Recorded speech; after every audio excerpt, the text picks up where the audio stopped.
ka-GPnatics. Si ano pa rin, pag-usapan pa rin natin itong si Senadora Amy Duterte.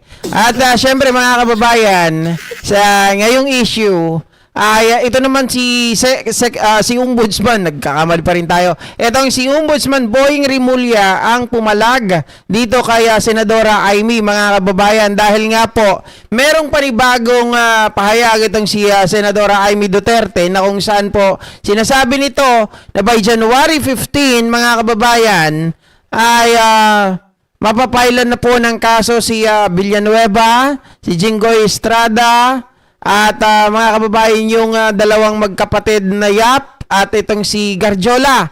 At syempre mga kababayan, nagalit po itong si Ombudsman Boying Rimulya dahil bakit daw alam ni Amy, buti pa siya alam niya. Samantalang si Boying daw ay hindi niya alam at wala pa atang preliminary investigation na nangyayari para dito sa mga taong ito. Yan ang pakinggan natin mga kababayan kasi nga soplak na soplak at payang-paya itong si Amy kay Boying. Kasi parang ang dating mga ka-GPnatics, itong si Boying ay nag-iingat na dahil nga sa mga payag ng December 15 na wala naman pong nangyari na makakasuhan at makukulong at magpapasko sa kulungan. Kaya parang medyo ano siya, nag-iingat na ngayon. So, pakinggan natin. You would like to share with us? Ano po ba? Wala muna tayong updates sa specific cases. No? Basta things are moving smoothly. We are, the teams are moving. We are hiring people. We are exposing them already to the rudimentary aspects of the work in the Office of the Ombudsman. And Wait lang, hold on. Sabi ni Enrico Jr., pwede email ang documents, sir. Pwede nga, pero sa dami ng paperwork nun, imposible through email or via email lahat ang transaction. 'Di ba? Ang paperwork po sa Senado, sa Kongreso, mga kababayan, talagang patong-patong, ganyan-ganyan. Sobrang dami. Mabuti sana kung 1, 2, 3 hanggang ano lang 'yan, 'di ba? Pero pag sobrang dami niyan, Diyos ko mga kababayan. At isa pa, sabi ni Amy, hindi raw nila nakukontak, 'di ba? Wala nang reply sa chat, sa email, sa text. So wala na. So paano pa mga kababayan? Napaka-imposible na yung mga pirma yung mga dokumento via email pinapadala, 'di ba? the work is continuing on a daily basis. We intend to keep it Hi Ma'am Connie Leg. for the next 7 years. Sir, for the record, sino-sino na po yung naka-PI so far? Ang dami. Because I don't want to mention any more names muna. Let's just lay off on the names. Kasi it's misinterpreted and some people want to push the issue more and try to put a date. I will not do that. Tapos na tayo ron. I think we've learned our lesson from that. That we cannot give any dates or any commitments about anything. It's just that you see us here every day working to make sure that justice is obtained by the Filipino people. Yun naman ang maganda talaga. Huwag tayo maglagay, 'di ba? Ng petsa. Kasi nga mga kababayan, na may misinterpret yan eh. At saka talagang kumbaga napupulaan ang mga taong gobyerno kapag nagbibigay sila ng data tapos hindi nangyayari. 'Di ba? Napagtatawanan. Na alam naman natin mga kababayan na pagdating po sa kaya naman i-fast track talaga eh. Kayang i-fast track. Kaya lang, syempre yung mga abogado, yung mga nasasakdal, yung mga nasasangkot sa mga krimen na yan, may mga delaying tactics yung mga yan. So, technically, mga kababayan, kahit magbigay ka ng certain date, kung kailan makakasuhan itong mga yan, pwedeng ito ay may atras, pwedeng yung mga petsa na yan na ibinigay ay umurong ng umurong kasi nga doon sa mga hiling din ng mga abogado ng mga ng mga kurakot na ito, 'di ba? Kasi gagawin lahat nila yung mga legal remedies eh. Lahat ng mga remedyo, lahat ng pamamaraan gagawin ng mga yan humaba ng humaba para yung kanilang mga kliyente ay paldo-paldo sila, 'di ba? Oh.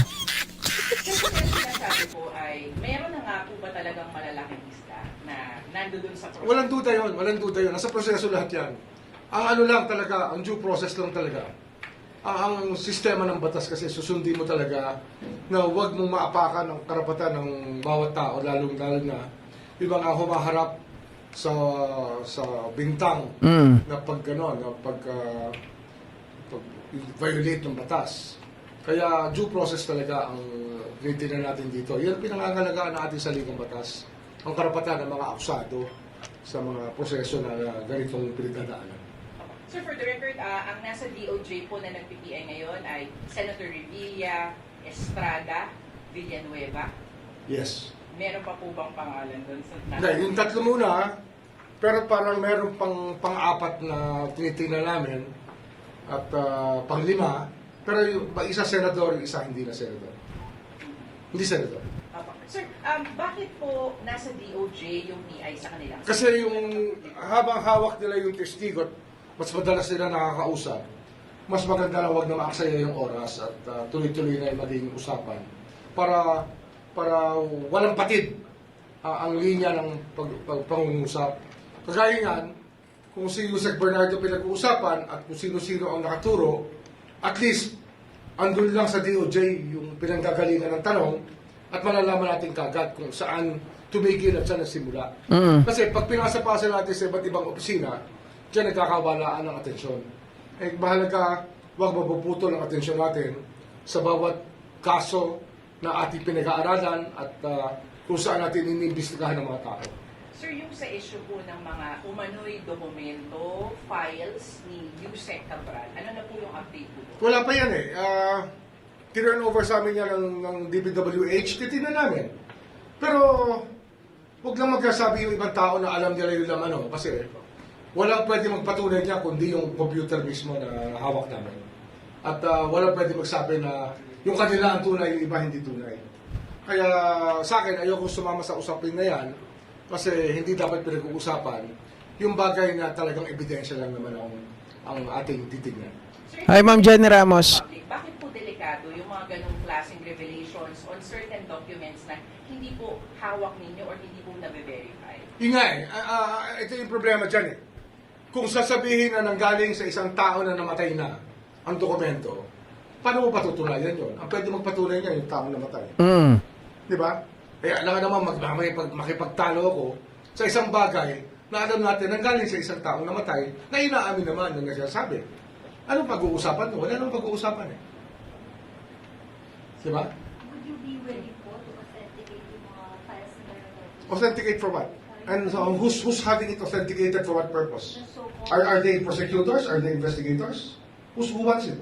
Bali nabanggit po kasi before ni Tales First Officer Claire Castro na yung matter daw po of authenticating these so-called listed documents are in the hands of the Office of the Ombudsman. Would you be willing, sir, na... Na for what purpose ka? For what purpose? Anong saan proseso gagamitin?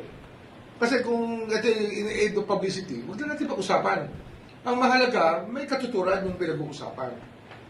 Eh, ano bang katuturan nito? Di ba? Kung buhay pa si Cabral at sinabi ni Luis, hawak ko yung mga dokumento binigay niya. Eh, hindi na. Wala na si Cabral. Sir, si Congressman Leviste po ba ay nakikipag-usap, nakikipag-ugnayan sa Ombudsman? Hindi ko alam kung nagbigay siya ng kopya ng kanyang dokumento. Pero pinahingi ko yan kay A.O. Vico Clavano. Pinakuha ko sa kanya yung kopya ng mga dokumentong hawak nitong congressman na to. At yun lang. Doon nagtatapos ang kwento niya. Wala na ibang pinuntahan. Sir, meron din po kasing statement si Congressman Leviste na tinurn over daw po niya ito sa ombudsman. Nag-release pa siya ng photos with some ombudsman staff. Okay. And he is saying na hindi daw niya alam bakit hindi daw kagad action. So what does it prove? Ombudsman. What does it prove? Why the urgency? Ano bang kailangan malaman doon? Siguro siya magsabi kung ano laman doon na dapat pinapansin namin. Di ba? Eh, bang gagaling sa kanya, tapos sasabihin niya, bibigyan niya naman ng duda yung aming mga tao dito. Sabihin niya kung ano problema. Di ba? Eh, bibigyan niya ng motibo na parang wala kaming ginagawa. Eh, araw-araw, nandito lang naman kami. Di pumunta siya rito. Sir, haharapin niyo siya pag pumunta siya dito. Marami naman. Marami haharap sa kanya rito. ang tabat ng tao nandito. No? Maraming harap sa kanya dito, parang ayaw ni Boying Rimulya na harapin itong si ano si Congressman Libiste. Pero ako talaga wala akong tiwala diyan sa tao na yan, sa dami ng mga bulilyaso na kanyang mga pinagsasabi, di ba? Sa kanyang mga statement niya na talagang sablay kay Terry Ridon, mga kababayan, doon sa 2 million daw na Christmas bonus. Nung sinoplak siya ni sino ba yun, si Irisi ata yun ng soplak sa kanya. Mga kababayan, biglang nagbago yung statement eh. Sa dami talaga ng mga sablay nitong ni Libiste. Mga kababayan, walan talaga ako ng tiwala sa kanya. Kala ko nung una matino eh. 'Di ba? Pero wala, alam natin cloud chaser lang talaga. Talagang gusto lang magpabida-bida. At sabi nga nila, ang dahilan daw ng paglabas talaga niyan, mga kababayan, dahil nga yung mga parang na-cancel ata yung mga mga kababayan, yung dun sa solar niya na ibinigay sa kanya ni Digong dati, 'di ba? Pero ngayon ikinancel ng administrasyon ni PBBM, kaya siya, mga kababayan, parang gumagawa ng ingay. Oh. May trabaho. Pwede humarap lahat yan. Sir, for the record, ano na po ba yung ginagawa dun sa documents, dun sa computer? Ano lang yung computer niya. Pinag-aaralan pa namin kung yung proseso sa pagbubukas ng files. Yung proseso para walang masabi. Hindi ka gagayan. Gusto mo, authenticated yan. Sino dapat ang humarap para buksan mo yan? So binubuo namin yan. At mag-uusap-usap kami sa isang linggo. Ay baka magkita kami ni Secretary Vince sa Monday. At pag-uusapan namin yung proseso na gusto namin. At siguro, sabi ko na rin si Commissioner Cordoba ng COA. Para at least yung mga agencies na dapat nakatigil, kitigil. So sir, hindi man nabubuksan, selyado pa rin po. Hindi namin yung ginagalaw. Hindi pa namin ginagalaw. Sir, yung sinabi lang po ni Senator Amy na may filing daw po ng charges against Senator Eto na. Jinggoy Estrada, Joel Villanueva and former Senator Revilla by January 15. Buti siya, alam niya. Ako, hindi ko alam yun. Yan yung mukha ni Boying, mga kababayan. Buti siya alam niya. Ako hindi ko alam yun. Pero ako, sa totoo lang, mga ka-GP Natics, si Amy matalas yan. Ako, sa totoo lang ang side ko dito sa bagay na to, naniniwala ako na may insight na itong si Amy. Ayaw lang magsalita ni Boying. Bakit kanyo, mga kababayan? From the start ng video na to, sinabi niya ni Boying Rimulya na ayaw ko na magbigay ng certain date. Ayaw ko na magbigay ng date kasi nami-misinterpret. Ang importante, may mapakulong tayo na mga malalaking tao at syempre, mga kababayan, yung kaso nila ay hindi basta-basta na kakasuhan mo ngayon, makakawala naman in the future kaagad. Mas maganda, may case build up, talagang busisiin lahat at kunin lahat ng mga ebidensya para makapagpatibay doon sa ikakaso mo doon sa tao. Para, mga kababayan, hindi na sila makapanloko ulit. 'Di ba? Matuluyan na sila sa kulungan. Oh. So there's no truth to that, sir? Ewan ko na, saan nagagaling. Kasi sir, the PI is with the Basta tuloy-tuloy lang ang trabaho. We're doing our work. The DOJ is doing its work. Oo. Kahapon, Monday, kasama ko yung DOJ dito. Monday, kasama ko yung DOJ dito. I signed off on some documents that I will refer back to them. That's it. We talk business. Oo, kasi palagay ko masisira kasi, mga kababayan. Kaya parang sa tingin ko sinabi ni Boying Rimulya na buti pa siya alam niya. Ako hindi ko alam yan. Kasi nga, baka masunog na naman yung, 'di ba, yung kaso. Yung kini-case build up nila para dito sa mga taong ito at hindi matuloy doon sa January 15 na binabanggit ni Amy, mga kababayan. Kasi pag sinang-ayunan niya yon, tapos hindi na naman natuloy, magkakaroon na naman ng panibagong, alam nyo na, diba, masisira na naman ang ating Pangulo, na bakit ganito yung mga tao nyo, nagsasalita ng mga certain date pero hindi naman natutuloy, di ba? Parang ano ba to, niloloko nyo na lang kami. Paulit-ulit na lang ng panloloko, ganon. Sir, your comment dun sa pagbabalik na po nung pera, nung ilan pong mga sangkot. Dito sa- Ano yan, simula pa lang yan eh. Parang try lang.